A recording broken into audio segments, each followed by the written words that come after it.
नमस्कार साथियों। आज हम बात करेंगे कक्षा 12 के राजनीति विज्ञान में। और इसमें हम समकालीन विश्व राजनीति के प्रथम जो चैप्टर हैं उस पर हम बात करेंगे। और उस चैप्टर के अति महत्वपूर्ण सवालों पर हम चर्चा कर रहे हैं जो वास्तव में माध्यमिक शिक्षा बोर्ड के लिए बहुत ही अति महत्वपूर्ण है। उन्हीं प्रश्नों पर हम चर्चा कर रहे हैं। देखिए साथियों, इसमें हम सबसे पहले दो ध्रुवीयता का अंत इस चैप्टर को हम ले रहे हैं। और ये बहुत ही महत्वपूर्ण चैप्टर है, इसी के महत्वपूर्ण सवालों पर हम बात कर रहे हैं। तो सबसे पहले राजनीति विज्ञान कक्षा 12 और अति लघुरात्मक प्रश्न है। और इसमें सबसे पहले देखिए, पहला सवाल बहुत ही महत्वपूर्ण सवाल। इन सवालों को आपको याद करना अति आवश्यक है क्योंकि ये माध्यमिक शिक्षा बोर्ड के अंदर अक्सर ये सवाल पूछे जाते हैं, उन्हीं पर हम बात कर रहे हैं। सबसे पहला है, बर्लिन की दीवार किसका प्रतीक थी? बर्लिन की दीवार किसका प्रतीक थी? बहुत ही महत्वपूर्ण सवाल, ये हमारे एग्जामिनर का पसंदीदा सवाल होता है। तो बर्लिन की दीवार किसका प्रतीक थी? तो बर्लिन की दीवार पूंजीवादी दुनिया और साम्यवादी दुनिया के बीच विभाजन का प्रतीक थी। यानी हमारे बर्लिन की जो दीवार थी वो पूंजीवादी और साम्यवादी दुनिया के विभाजन का क्या थी? प्रतीक मानी जाती है।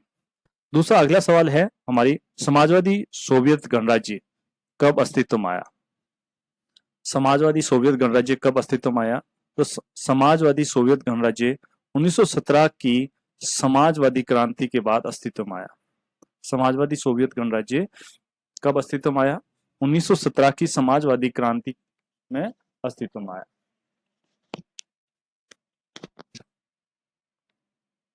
अगला सवाल है हमारा, बोल्शेविक कम्युनिस्ट पार्टी।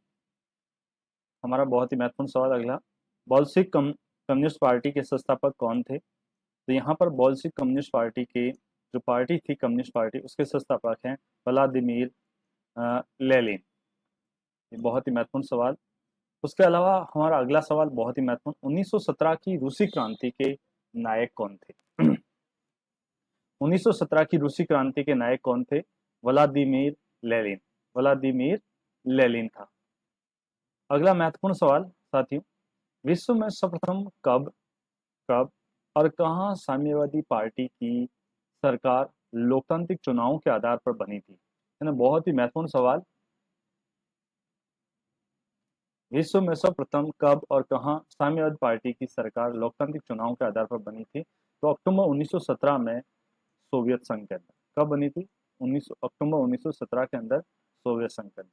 ध्यान रखना, बहुत ही अच्छा सवाल है। सोवियत प्रणाली के अनुसार राज्य की प्रमुख प्राथमिकता क्या थी? सोवियत प्रणाली के अनुसार राज्य की प्रमुख प्राथमिकता क्या थी? तो सोवियत प्रणाली के अनुसार राज्य की प्रमुख प्राथमिकता देश के समस्त संसाधनों पर सार्वजनिक स्वामित्व वाले साम्यवादी शासन की स्थापना थी। अगला महत्वपूर्ण सवाल, सोवियत संघ के नेतृत्व में बने हुए पूर्वी यूरोप के देशों के सैनिक गठबंधन का नाम लिखिए। सैनिक गठबंधन का क्या लिखना है? नाम बताना। पूर्वी यूरोप के देशों के बीच जो हमें उसके सैनिक गठबंधन का नाम बताना। तो वार्सा पैक्ट। कौन सा है? Warsaw pact. अगला बहुत ही महत्वपूर्ण, लेनिन के उत्तराधिकारी कौन थे? लेनिन का जो उत्तराधिकारी था वो थे जोसेफ स्टालिन। जोसेफ स्टालिन हमारे सोवियत संघ रूस के अगले राष्ट्रपति बने। अगला बहुत ही महत्वपूर्ण सवाल, पश्चिम के साथ शांतिपूर्ण सह अस्तित्व का सुझाव रखने वाले सोवियत संघ के नेता कौन थे? यानी पश्चिम के साथ, पश्चिम को मतलब यूरोप महाद्वीप के साथ शांतिपूर्ण से अस्तित्व का सुझाव रखने वाले सोवियत संघ के नेता कौन थे? तो निकिता क्रुश्चेव। कौन थे? निकिता क्रुश्चेव। प्रश्न, शीत युद्ध काल में हुए किन्हीं दो संघर्षों या युद्धों का उल्लेख कीजिए जिन्हें अमेरिका ने निर्णायक भूमिका निभाई। यानी शीत युद्ध का जब दौर चल रहा था उस समय दो निर्णायक युद्ध हुए थे और उस निर्णायक में अमेरिका ने महत्वपूर्ण भूमिका निभाई थी। वो कौन सा था? एक तो था बर्लिन संकट और दूसरा था क्यूबा संकट। अगला बहुत ही महत्वपूर्ण सवाल, प्रश्न नंबर 11, मिखाइल गोर्बाचोव ने आर्थिक और राजनीतिक सुधार हेतु किन दो नीतियों को अपनाया? किन दो नीतियों को अपनाया? ये दो नीतियां थी, एक तो थी पेरेस्ट्राइका जिसे कहते हैं पुनर्रचना करना, और दूसरी थी ग्लानोस्ट। ग्लानोस्ट का मतलब है खुलेपन की नीतियों को कहा जाता है। अगला बहुत ही महत्वपूर्ण सवाल, सोवियत संघ में कितने गणराज्यों से मिलकर बना हुआ है? सोवियत संघ है वो कितने गणराज्यों से मिलकर बना हुआ है? तो ये 15 गणराज्यों से मिलकर बना हुआ। कितने साथियों?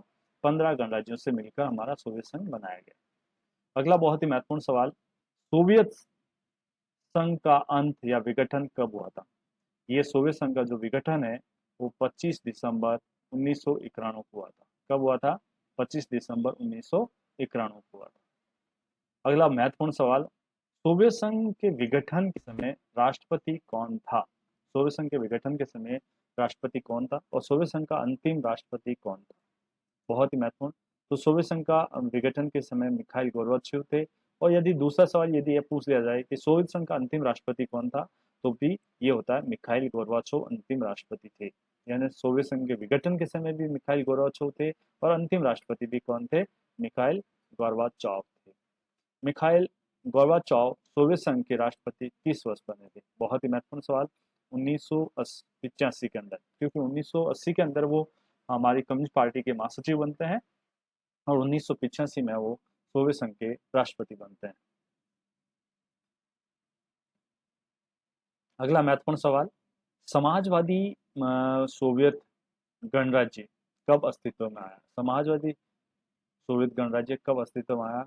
तो समाजवादी सोवियत गणराज्य रूस में हुई 1917 की समाजवादी क्रांति के बाद में अस्तित्व में आया। बहुत ही महत्वपूर्ण सवाल है। अच्छा, उसके बाद हमारा आता है कि 1917 की रूसी क्रांति क्यों हुई थी? बहुत ही अच्छा सवाल है। 1917 में जो रूस की क्रांति हुई थी वो क्यों हुई थी? बहुत ही अच्छा सवाल। 1917 की रूस की क्रांति पूंजीवादी व्यवस्था के विरोध में हुई थी। किसके विरोध में हुई थी? पूंजीवादी व्यवस्था के विरोध में हुई थी और समाजवाद के आदर्शों और समतामूलक समाज की जरूरत से प्रेरित थी। इसी वजह से 1917 में रूस की क्रांति हुई थी और उसके बाद हमारी समाजवादी व्यवस्था वहां पर लागू हुई थी। सोवियत राजनीतिक प्रणाली की धुरी क्या थी? सोवियत राजनीतिक जो प्रणाली है वो किस पर टिकी हुई थी? तो सोवियत राजनीतिक प्रणाली थी वो धुरी कम्युनिस्ट पार्टी थी। यानी कम्युनिस्ट पार्टी एकमात्र पार्टी थी और इसी के ऊपर हमारी सोवियत राजनीतिक प्रणाली टिकी हुई थी। अब साथियों हम बात करते हैं, अगला सवाल बहुत ही महत्वपूर्ण, सोवियत राजनीतिक प्रणाली किस विचारधारा पर आधारित थी? सोवियत राजनीतिक प्रणाली किस विचारधारा पर आधारित थी? तो यहाँ पर अपन बात करेंगे सोवियत राजनीतिक प्रणाली साम्यवादी विचारधारा पर आधारित थी। कौन सी विचारधारा पर आधारित थी? साम्यवादी। यानी सोवियत राजनीतिक प्रणाली किस विचारधारा पर आधारित थी? तो सीधा सीधा बहुत ही अच्छा सवाल है कि साम्यवादी विचारधारा पर आधारित थी। अब साथियों बहुत ही अच्छा सवाल पूछा जाता है कई बार, पहली दुनिया और दूसरी दुनिया।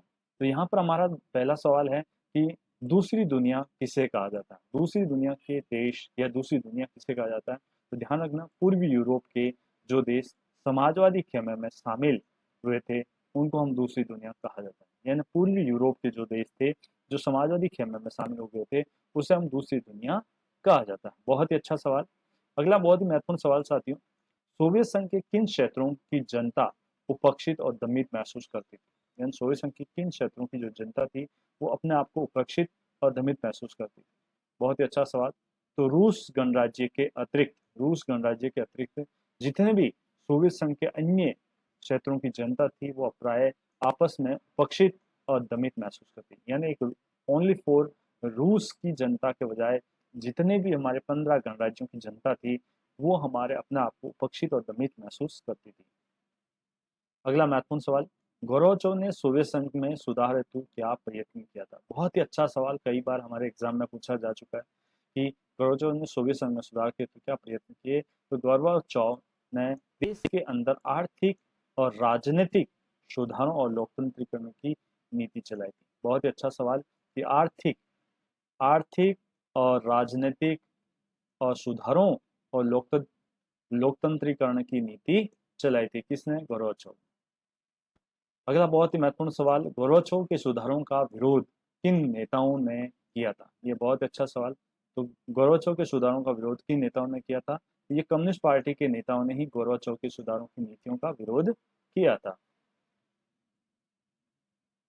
अगला सवाल, रूस के पहले चुने हुए राष्ट्रपति कौन थे? रूस के चुने हुए पहले राष्ट्रपति कौन थे? तो ध्यान रखना, बोरिस यल्त्सिन। बोरिस यल्त्सिन ये हमारे गोर्बाचोव के बाद रूस के पहले चुने हुए राष्ट्रपति हैं बोरिस येल्तसिन। जहाँ ध्यान रखना सोवियत संघ रूस के नहीं बल्कि रूस के पहले चुने हुए राष्ट्रपति आते हैं।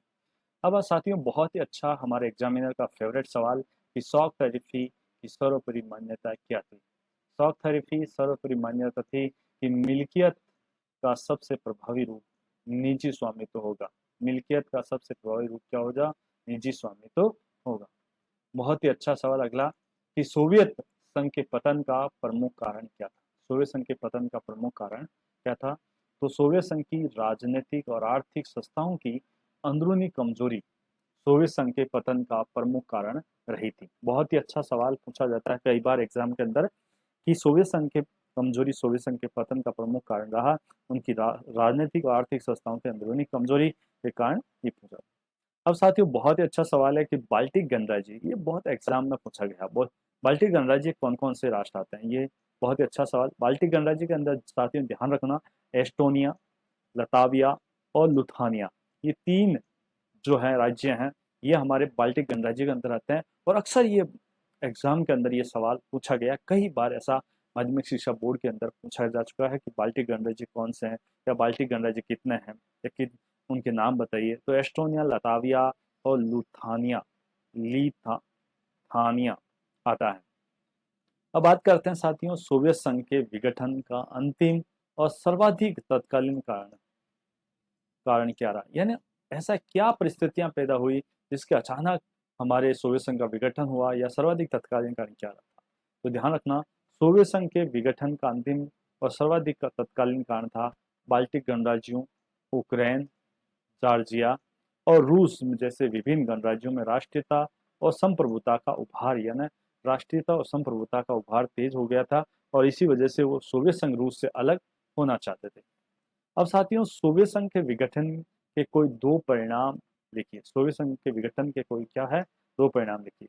तो सोवियत संघ के विघटन के परिणाम स्वरूप है शीत युद्ध का दौर समाप्त हो गया और एक ध्रुवीय विश्व व्यवस्था का क्या हुआ? उदय हुआ। शीत युद्ध का दौर समाप्त हो गया और एक ध्रुवीय विश्व व्यवस्था का क्या हुआ? उदय हुआ था। बहुत ही अच्छा सवाल। अगला सवाल है साथियों शीत युद्ध की समाप्ति के प्रभाव का उल्लेख कीजिए। शीत युद्ध की समाप्ति का क्या करना है? प्रभाव का उल्लेख करना है। तो ध्यान रखना शीत युद्ध की समाप्ति के बाद है दूसरी दुनिया, यानी सोवियत संघ के खेमे का पतन हो गया। सोवियत संघ यानी दूसरी दुनिया के जो हमारी पूर्वी यूरोप के जो देश थे उनका पतन हो गया और एक ध्रुवीय विश्व का उदय हुआ। एक ध्रुवीय यानी अमेरिका ही एक ध्रुवीय विश्व। तो शीत युद्ध की समाप्ति का ये प्रभाव था। अगला बहुत ही महत्वपूर्ण सवाल साथियों कि सोवियत संघ के विघटन के पश्चात रूस ने किस तरह की अर्थव्यवस्था को अपनाया? बहुत ही अच्छा सवाल और ये काफी साथी पूछते हैं इस सवाल को कि सोवियत संघ के विघटन के पश्चात रूस ने किस तरह की अर्थव्यवस्था को अपनाया था। तो सोवियत संघ के विघटन के पश्चात रूस ने उदारवादी अर्थव्यवस्था को अपनाया, यानी पूंजीवादी व्यवस्था को अपनाया था। अगला बहुत ही महत्वपूर्ण सवाल सोवियत संघ के विघटन के अधिकांश गणराज्यों की अर्थव्यवस्था को पुनर्जीवित होने का क्या कारण था? तो सोवियत संघ के विघटन के बाद अधिकांश गणराज्यों की अर्थव्यवस्था खनिज तेल और प्राकृतिक गैस के निर्यात से पुनर्जीवित हुई थी। यानी किसके कारण पुनर्जीवित हुई थी? हमारे खनिज तेल और प्राकृतिक गैस और निर्यात से पुनर्जीवित हुई थी। अगला बहुत ही महत्वपूर्ण सवाल साथियों कि सोवियत संघ के विघटन के पश्चात भारत को रूस के साथ मित्रता बनाए रखने से कौन से दो लाभ मिले? यानी लगातार हम आपको पता होगा कि 1972 के अंदर भारत और रूस के साथ हमारी 20 वर्षीय मित्रतापूर्ण संधि हुई थी, लेकिन 1991 के अंदर सोवियत संघ रूस का विघटन हो गया। उसके बाद भी भारत लगातार हमारे रूस के साथ मित्रता बनाए रखा और उसका हमें दो लाभ हुए। भारत को रूस में आधुनिकतम सैनिक सामान मिलते रहे, यानी हथियार मिलते रहे। इसके अलावा विघटित हुए नवीन गणराज्यों के साथ भारत अपने व्यापारिक संबंध कायम रख पाया। अगला बहुत ही महत्वपूर्ण सवाल साथियों कि सोवियत संघ के विघटन के समय किन दो गणराज्यों में हिंसक अलगाववादी आंदोलन हुए थे? ये बहुत ही अच्छा सवाल है कि सोवियत संघ के विघटन के समय किन दो गणराज्यों में हिंसक अलगाववादी आंदोलन हुए? दो पूर्व गणराज्यों जैसे चेचन्या और दागिस्तान में हिंसक। तो सोवियत संघ के विघटन के अलगाववादी आंदोलन हुए थे। अब साथियों बहुत ही अच्छा सवाल शॉक थेरेपी से क्या अभिप्राय है? तो शॉक थेरेपी से हैं धीरे धीरे परिवर्तन न करके एकदम आमचूल परिवर्तन करने के परिवर्तनों को लादना, उसे हम शॉक थेरेपी कहा जाता है, शॉक थेरेपी कहते हैं। साथियों, यहाँ पर बहुत ही अच्छा सवाल बनता है कि शॉक थेरेपी का कोई एक परिणाम बताइए। शॉक थेरेपी का ये कई बार 2 नंबर का एक सवाल पूछा जाता है कि शॉक थेरेपी का कोई एक परिणाम बताइए। तो शॉक थेरेपी के परिणाम स्वरूप सोवियत खेमे का प्रत्येक राज्य में किसी अर्थतंत्र में समाहित हुआ, किसी अर्थतंत्र में समाहित हुआ। साथ ही यहाँ पर इसका बहुत ही महत्वपूर्ण शॉक थेरेपी के परिणाम स्वरूप सोवियत खेमे का प्रत्येक राज्य पूंजीवादी अर्थतंत्र में समाहित हो गया। किसमें हो गया? पूंजीवादी शासन व्यवस्था अपनाना शुरू कर दिया। बहुत ही अच्छा सवाल साथियों कि सोवियत प्रणाली की 2 प्रमुख विशेषताओं का उल्लेख कीजिए। सोवियत जो प्रणाली थी उसका 2 विशेषताओं का उल्लेख कीजिए। तो सोवियत राजनीतिक प्रणाली की धुरी कम्युनिस्ट पार्टी थी और अर्थव्यवस्था योजनाबद्ध और राज्य के नियंत्रण में थी। यानी कहने का तात्पर्य है कि सोवियत राजनीतिक प्रणाली की जो धुरी थी वो कौन सी थी? कम्युनिस्ट पार्टी थी, यानी एकमात्र पार्टी थी और उसी पर टिकी हुई थी। दूसरी, यहाँ पर अर्थव्यवस्था थी वो योजनाबद्ध थी पूरी तरह से, क्योंकि आपको पता होगा कि भारत में योजना आयोग का जो सिद्धांत लिया था वो हमने सोवियत संघ रूस से लिया था। तो अर्थव्यवस्था कैसी थी? योजनाबद्ध थी और राज्य के नियंत्रण में थी। सारे के सारे उद्योग कैसे? सार्वजनिक उद्योग नियंत्रण में थे। अगला महत्वपूर्ण सवाल, सोवियत प्रणाली के 2 गुण बताइए। सोवियत प्रणाली के 2 गुण बताइए। सरकार बुनियादी जरूरत की चीजें रियायती दर पर उपलब्ध कराती थी और बेरोजगारी नहीं थी। क्या नहीं थी? बेरोजगारी नहीं थी और सरकार बुनियादी जरूरतों की जो चीजें थी वो रियायती दर पर उपलब्ध करवाती। बहुत ही अच्छा महत्वपूर्ण सवाल कि सोवियत प्रणाली में आए किन्हीं 2 दोषों का उल्लेख कीजिए। यानी सोवियत प्रणाली के अंदर कोई 2 दोषों का उल्लेख कीजिए जिससे उनमें 2 पाए गए। पहला, सोवियत प्रणाली में नौकरशाही का शिकंजा कसता चला गया, नौकरशाही का शिकंजा कसता चला गया। और दूसरा यह है कि यह प्रणाली सत्तावादी हो गई और नागरिकों का जीवन कैसा होता गया? कठिन होता चला गया। इस वजह से सोवियत प्रणाली के ये 2 कमियां देखने को मिलती है। अगला महत्वपूर्ण सवाल यहाँ पर बात करते हैं। 1991 में सोवियत संघ के कौन से गणराज्य ने अपने लिए स्वतंत्रता की मांग नहीं की? मध्य एशियाई गणराज्यों ने कौन से मध्य एशियाई गणराज्यों ने हमारे स्वतंत्रता की मांग नहीं की? सोवियत संघ में अपने स्वतंत्रता की मांग नहीं की थी। किसने? मध्य एशियाई गणराज्यों ने स्वतंत्रता की मांग नहीं की। अगला महत्वपूर्ण सवाल, सोवियत संघ के हथियारों की होड़ से क्या प्रभाव पड़े? हथियारों की होड़ के कारण सोवियत संघ प्रौद्योगिकी और बुनियादी ढांचे मसलन जैसे परिवहन, ऊर्जा के मामले में पश्चिमी देशों की तुलना में क्या रह गया? पीछे रह गया। ठीक है, सोवियत संघ के हथियारों की दौड़ में ये पश्चिमी देशों की तुलना में ये क्या रह गया? पीछे रह गया।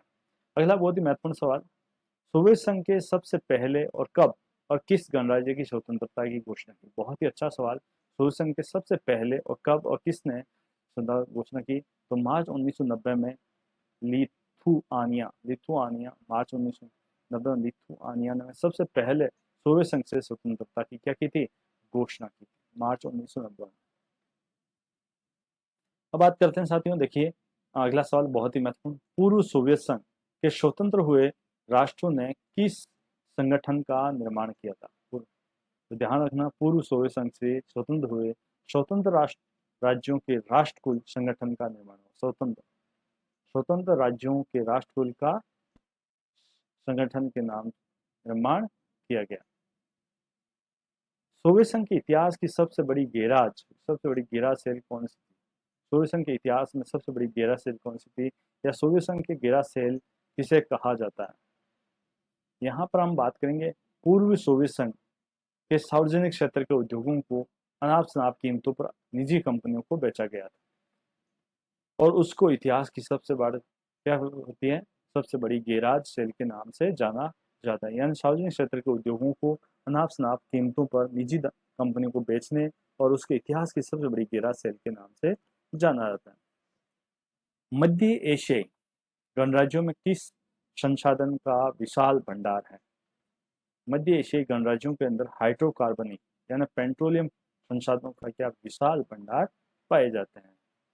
बहुत ही महत्वपूर्ण सवाल, सोवियत संघ के विघटन के बाद रूस ने किस तरह की अर्थव्यवस्था को अपनाया? उदारवादी अर्थव्यवस्था को अपनाया। ताजिकिस्तान में हुआ गृह युद्ध कितने वर्ष तक चलता रहा? ये बहुत ही अच्छा सवाल। ताजिकिस्तान में हुआ गृह युद्ध 1991 से 2001 तक चलता रहा, 10 वर्षों से चलता रहा। उसके बाद पूर्वी सोवियत संघ में कितने गणराज्य हैं और स्वायत्त शासी गणराज्य सम्मिलित थे? पूर्व सोवियत संघ में 15 गणराज्य हैं, 20 स्वायत्त शासन गणराज्य हैं, 18 स्वायत्त शासी गणराज्य सम्मिलित किए गए हैं। व्लादिमीर लेनिन कौन थे? व्लादिमीर लेनिन रूस में बोल्शेविक क्रांति पार्टी के संस्थापक थे और 1917 की रूसी क्रांति के क्या थे? नायक थे और सोवियत संघ के संस्थापक सदस्य अध्यक्ष भी थे। उम्मीद है साथियों आज के लिए इतना ही। उम्मीद है कि आपको बहुत अच्छा पसंद आएगा ये वीडियो। अपने दोस्तों को शेयर करना और पहली बार इस चैनल पर है तो इस चैनल को सब्सक्राइब करना। मिलते हैं अगले वीडियो में। आप लगातार हमारे साथ बने रहिए। राजनीति विज्ञान के बहुत ही महत्वपूर्ण वीडियो आपके सामने उपलब्ध होंगे, बहुत सारी महत्वपूर्ण क्लासें आपको उपलब्ध होगी, इसका आनंद लीजिए। इसी के साथ मिलते हैं। जय हिंद, जय भारत।